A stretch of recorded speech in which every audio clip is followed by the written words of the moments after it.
बाप बेटी का प्यार दिल को छू लेने वाली। हुआ यूँ कि एक गरीब परिवार में बेटी ने जन्म लिया।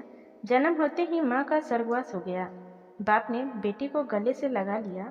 रिश्तेदारों ने लड़की को ताने मारना शुरू कर दिया कि पैदा होते ही माँ को खा गई मनहूस।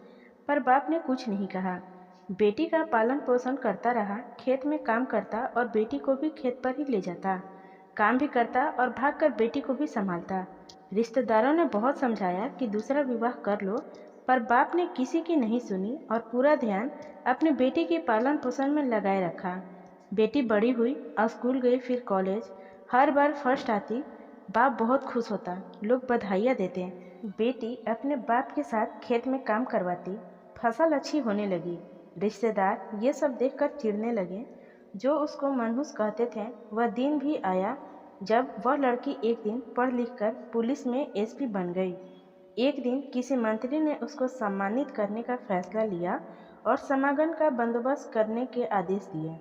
समागम उनके ही गांव में रखा गया। मंत्री ने समागम में लोगों को समझाया कि बेटी बेटा में फ़र्क नहीं करना चाहिए। बेटी भी वो सब कर सकती है जो बेटा कर सकता है। भाषण के बाद मंत्री ने बेटी को स्टेज पर बुलाया और कुछ कहने को कहा।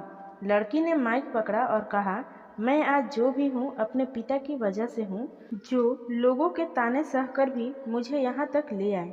मेरे पालन पोषण के लिए इन्होंने दिन रात एक कर दिया। मैंने माँ नहीं देखी और न ही कभी पिता से कहा कि माँ कैसी थी, क्योंकि अगर मैं पूछती तो मेरे पिताजी को लगता कि शायद मेरे पालन पोषण में कोई कमी रह गई होगी। मेरे लिए मेरे पिता से बढ़कर कुछ भी नहीं। बाप सामने लोगों में बैठकर आंसू बहा रहा था। बेटी की भी बोलते बोलते आंखें भर आई।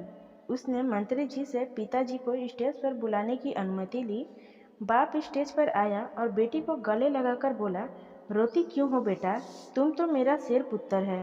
तुम ही कमजोर पड़ गया तो मेरा क्या होगा? मुझे तुम्हें सारी उम्र हंसते देखना है। बाप बेटी का प्यार देखकर सबकी आंखें नम हो गई। मंत्री ने बेटी के गले में सोने का मेडल डाला। लड़की ने मेडल उतारकर बाप के गले में डाल दिया। मंत्री ने पूछा, ये क्या किया? तो लड़की ने कहा कि मेडल को उसकी सही जगह पहुंचा दिया।